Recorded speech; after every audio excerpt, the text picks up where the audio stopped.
ان واقعات کو سننے کے بعد خواتین کو ہوشیار ہو جانا چاہیے، ایسی حرکتوں سے باز رہیں اپنے گھروں میں، چونکہ ہمارے گھروں کے اندر بھی شوہر اور ایک خاندان، اور خاص کر ہندوستان پاکستان کا جو مسئلہ ہے، یہاں جوائنٹ فیملی کی عادت ہے اور اسلام میں جوائنٹ فیملی نہیں ہے۔ آپ نے نکاح کر لیا، آپ اپنی بیوی کے ساتھ الگ رہیں گے۔ اب یہاں کا دستور، ماحول ایسی ہی ہے، کلچر، سب مل جل کے رہتے ہیں، جبکہ ایک دوسرے پر پردہ لازم ہے۔ جی ہاں، جیٹ کے اوپر بھی پردہ لازم ہے، دیور کے اوپر بھی پردہ لازم ہے، لیکن ہندوستان اور پاکستان کا ماحول ایسا ہے، سب مل جل کے رہتے ہیں، یہ غلط ہے۔ اللہ تعالی ہمیں صحیح بات سمجھنے اور صحیح بات پر عمل کرنے کی توفیق دے۔ بسم اللہ الرحمن الرحیم۔ یا ایھا النبی لم تحرم ما احل اللہ لک تبتغی مرضات ازواجک واللہ غفور رحیم۔ قد فرض اللہ لکم تحلۃ ایمانکم واللہ مولاکم وہو العلی الحکیم۔ وإذ أسر النبي إلى بعض أزواجه حديثا فلما نبأت به وأظهره الله عليه عرف بعضه وأعرض عن بعض فلما نبأها به قالت من أنباك هذا قال نباني العليم الخبير إن تتوبا إلى الله فقد صغت قلوبكما وإن تظاهرا عليه فإن الله هو مولاه وجبريل وصالح المؤمنين والملائکۃ بعد ذلک ظہیرا۔ عسى ربہ ان طلقکن ان یبدلہ ازواجا خیرا منکن مسلمات مؤمنات قانتات سائبات عابدات سائحات ثیبات وابکارا۔ اے نبی، آپ حرام کیوں ٹھہراتے ہیں جو اللہ نے آپ کے لیے حلال کیا ہے؟ آپ اپنی بیویوں کی رضامندی چاہتے ہیں، اور اللہ خوب بخشنے والا، بہت رحم کرنے والا ہے۔ تحقیق اللہ نے تمہارے لیے تمہاری ناجائز قسمیں کھولنا، توڑنا فرض کر دیا ہے، اور اللہ تمہارا مولا ہے، اور وہ خوب جاننے والا، خوب حکمت والا ہے۔ اور جب نبی نے اپنی بیویوں میں سے کسی ایک سے ایک بات چھپا کر کہی، پھر جب اس نے دوسری کو وہ بتائی اور اللہ نے وہ گفتگو اسی نبی پر ظاہر کر دی، تو اس نے اس میں سے کچھ اس بیوی کو جتائی اور کچھ ٹال دی۔ پھر جب اس نبی نے اسے وہ بات بتائی تو وہ کہنے لگی، آپ کو یہ کس نے بتائی؟ اس نبی نے فرمایا، مجھے خوب جاننے والے، بہت باخبر اللہ نے خبر دی ہے۔ اگر تم دونوں اللہ سے توبہ کرتی ہو تو بہتر ہے، بس یقیناً تمہارے دل حق سے ہٹ گئے ہیں، اور اگر تم دونوں اس نبی کے خلاف ایک دوسرے کی مدد کرو گی تو بے شک اللہ خود اس کا مددگار ہے، اور جبریل اور تمام نیک مومن اور ان کے علاوہ تمام فرشتے بھی مددگار ہیں۔ اگر وہ نبی تمہیں طلاق دے دے تو قریب ہے کہ اس کا رب اس کو تم سے بہتر بیویاں بدلے میں دے۔ مسلمان، مؤمن، فرما بردار، توبہ کرنے والی، عبادت گزار، روزہ دار اور شوہر دیدہ اور کنواری عورتیں۔ اس سورہ تحریم کی ابتدائی آیات ہیں۔ اس میں اللہ تبارک و تعالی نے اس کمزوری کی طرف اشارہ کیا ہے جو انسانی جبلت میں ہے، بالخصوص خواتین میں۔ ہوا یہ کہ نبی کریم صلی اللہ علیہ وسلم، زینب بنت جحش آپ کی ایک بیوی تھیں، امہات المومنین، ان کے گھر آنا جانا ہوتا، آپ کی تو باری رہتی، تو ان کو یہ ناپسند تھا، ماں عائشہ کو اور حفصہ رضی اللہ عنہما کو، تو ان دونوں نے ایک پلان بنایا۔ وہ کیا؟ جب نبی آئیں تمہارے پاس تو کہہ دینا کہ آپ کے منہ سے مغافیر کی بو آ رہی ہے۔ مغافیر ایک درخت ہے جس کے پھول میں عجب قسم کی بو ہوتی ہے۔ اب جب مکھی اسی درخت کی پھولوں کی شہد بناتی ہیں تو اس شہد کے اندر بھی وہ بو آ جاتی ہے۔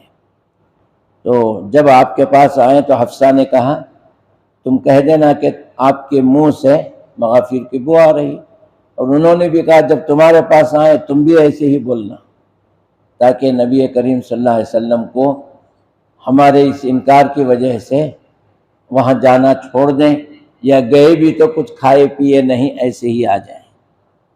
تو نبی کریم صلی اللہ علیہ وسلم نے فرمایا میں وہاں شہد پی کے آ رہا ہوں، انہوں نے مجھے شہد دی اور میں نے شہد پیا، اور تو کچھ نہیں ہے، نہیں آپ کے منہ سے بو آ رہی ہے۔ ٹھیک ہے، نہیں پیئیں گے، نہیں کھائیں گے وہاں شہد، آج کے بعد ہم وہاں شہد نہیں کھائیں گے۔ اب یہ گفتگو تھی، موقع محل سے آپ نے کہہ دیا کل سے میں شہد نہیں کھاؤں۔ اب یہ بندوں کے بیچ میں گفتگو ہو رہی ہے، دو عورتیں ایک سازش کیے، اور یہ معاملہ آج کا نہیں ہے، عورتوں کے اندر ایک دوسرے سے حسد اور جلن رہا ہے۔ خود حضرت ابراہیم خلیل اللہ علیہ السلام کی بیویوں میں بھی یہ مسئلہ تھا، تو اسی وجہ سے اللہ نے حکم دیا کہ ہاجرہ کو لے جا کر کے وہاں چھوڑ دو، میرے گھر کے پاس چھوڑ کر آ گئے۔ اللہ کو مقصود کچھ اور تھا، لیکن سبب ریزن یہ بات بنی۔ تو اس طرح یہ ان دونوں کی ایک سازش تھی، جس کی بنا پر اللہ کے رسول صلی اللہ علیہ وسلم نے ان کو سمجھانے کے لیے یا خوش کرنے کے لیے کہہ دیا کہ ٹھیک ہے بھائی، کل سے ہم نہیں کھائیں گے۔ اس بات کو اللہ تبارک و تعالیٰ نے نبی کریم صلی اللہ علیہ وسلم کو بتلا دیا، اور یہ دونوں آپس میں یہ بولے تھے کہ یہ ظاہر ہونے نہیں دینا کہ یہ بات میں نے اور تم نے کہی ہے، بس یہ راز راز رہنے دو۔ پھر ہم راز رکھ سکتے کہ اللہ بھی راز رکھے گا؟ اللہ تعالیٰ نے اپنے نبی کو بتا دیا اور اس غلطی پر تنبیہ کی، یا ایھا النبی، اے نبی، لم تحرم، آپ کیوں اپنے اوپر منع کر لیتے ہو؟ حرام کے معنی کیا ہے؟ روکنا، منع کرنا، پروہیبٹڈ جسے کہتے ہیں، اسے عربی میں حرام کہتے ہیں۔ تو جس چیز کو میں نے جائز قرار دیا ہے، شہد کے بارے میں فرمایا یہ شفا ہے، لوگوں کے لیے شفا ہے، تو میں نے جس چیز کو شفا قرار دیا اور تم اسے اپنے اوپر منع کر لیتے ہو، نہیں کھاؤں گا کل سے، نہیں پیوں گا۔ ما حل اللہ لک، جس چیز کو میں نے حلال کیا آپ کیوں حرام کرتے ہو؟ تبتغی مرضات ازواجک، اپنی بیویوں کی خوشی حاصل کرنے کے لیے حلال چیز کو حرام کر رہے ہیں۔ آپ اگر آج کہہ دیں گے شراب میں نہیں کھاؤں گا، تو کل امت وہی کہے گی ہمارے رسول نے شہد نہیں کھایا، کھانے کو پسند نہیں کیا، تو قیامت تک کوئی بھی شہد نہیں کھائے گا۔ آپ اللہ کے رسول ہیں، آپ کا عمل امت کے لیے نمونہ ہوتا ہے، کیسے کہ آپ نے یہ بات کہہ دی؟ تو یہ نبی کریم صلی اللہ علیہ وسلم کو جو بات سمجھانی تھی، جو سرزنش کرنی تھی، اللہ نے آپ کو کر دیا۔ آگے سنیے، واللہ غفور الرحیم، اللہ معاف کرنے والا ہے۔ یہ آپ کی بھول ہو گئی ہے، اس سے آپ تائب ہو جائیں، اللہ معاف کرنے والا ہے۔ قد فرض اللہ لکم تحلۃ ایمانکم، تحقیق اللہ نے تمہارے لیے تمہاری ناجائز قسمیں کھولنا، انہوں نے اس کو توڑ دینا فرض کر لیا ہے۔ قد فرض اللہ، اللہ نے اپنے اوپر لازم قرار دیا ہے ایسی قسموں کو جو غیر ضروری ہے اس کو ہم توڑ دیتے ہیں. تم نے کہا کل سے نہیں کھاؤں گا، قسم ہے، تو ہم نے اس کو توڑ دیا. یہ قسم تمہاری بے معنی ہے. واللہ مولاکم، آپ کا مولا اللہ ہے. مطلب یہ ہے آپ جو کچھ بھی کریں گے، یہ جو کچھ کہیں گے، وہ اللہ تعالیٰ کی نگرانی میں ہوگا. آپ کا مولا اللہ ہے. آپ اس مولا کو چھوڑ کر کچھ کر بھی نہیں سکتے، کچھ کہہ بھی نہیں سکتے. مکمل طور پر آپ جو ہیں اللہ کی نگہداشت میں ہیں. وَهُوَ الْعَلِيمُ الْحَكِيمُ، وہ سارا علم رکھنے والا اور حکمت والا ہے. وَإِذْ أَسَرَّ النَّبِيُّ إِلَىٰ بَعْضِ أَزْوَاجِهِ حَدِيثًا، جب نبی کریم صلی اللہ علیہ وسلم نے اپنے بعض بیویوں سے بعض باتوں کو چھپایا. فَلَمَّا نَبَّأَتْ بِهِ، اور اللہ نے اس بات کو واضح کر دیا. وَأَظْهَرَهُ اللَّهُ عَلَيْهِ عَرَّفَ بَعْضَهُ وَأَعْرَضَ عَنْ بَعْضٍ، اللہ نے وہ بات، وہ گفتگو اس نبی پر ظاہر کر دی تو اس نے اس میں سے کچھ اس بیوی کو جتائی اور کچھ ٹال دی. پھر جب اس نبی نے اسے وہ بات بتائی تو وہ کہنے لگی آپ کو یہ کس نے بتائی؟ اس نبی نے فرمایا مجھے خوب جاننے والے بہت باخبر اللہ نے خبر دی ہے. یعنی ان کے آپس کی جو سازش تھی، جو باتیں تھی، اس کو اللہ نے نبی پر ظاہر کر دیا. ان تتوبا الی اللہ فقد صغت قلوبکما، اگر تم دونوں توبہ کر لو، اس لیے کہ تمہارے دلوں کے اندر ٹیڑھ آ گیا ہے. یہ کون تھی دونوں؟ یہ ایک ابو بکر صدیق رضی اللہ عنہ کی دختر، ان کی بیٹی ماں عائشہ تھی، اور ایک حضرت عمر رضی اللہ عنہ کی بیٹی حضرت حفصہ تھی. یہ دونوں چالاک بھی تھیں اور ان کے مزاج میں لیڈرشپ تھی. ہر عورت اس مزاج کی نہیں ہوتی. تو انہوں نے اس وجہ سے اپنے اندر یہ گٹ بنایا. تو آگے پہلے تو اللہ نے نبی کو جو سمجھانا تھا سو سمجھا دیا. اب ان عورتوں سے کہہ رہا ہے اللہ تعالیٰ ان تتوبا، اگر تم توبہ کر لو، الی اللہ، اللہ کی طرف، فقط صغت قلوبکما، تمہارے دل ٹیڑے ہو چکے ہیں. وَإِن تَظَاهَرَا عَلَيْهِ، یقیناً تمہارے دل حق سے ہٹ گئے ہیں، اور اگر تم دونوں اس نبی کے خلاف ایک دوسرے کی مدد کرو گی، فَإِنَّ اللَّهَ هُوَ مَوْلَاهُ، تو اللہ تبارک و تعالیٰ جو ہے نا تمہارے مقابلے میں نبی کے ساتھ ہے. صرف اللہ نہیں، وہ جبریل بھی نبی کے ساتھ ہے. تم تو دونوں ہی ہو، اور یہاں میرے ساتھ میں ہوں نبی کے ساتھ، اور جبریل ہے اور سارے مومن ہیں، اور تم دونوں ہی، یا تمہارا ساتھ جو دے وہ. یہاں تو میں، جبریل اور سارے مومن ایک جٹ ہیں. والملائکۃ بعد ذلک ظہیرا، اور سارے فرشتے بھی نبی اللہ کے ساتھ ہیں. عسیٰ ربہ ان طلقکن، اگر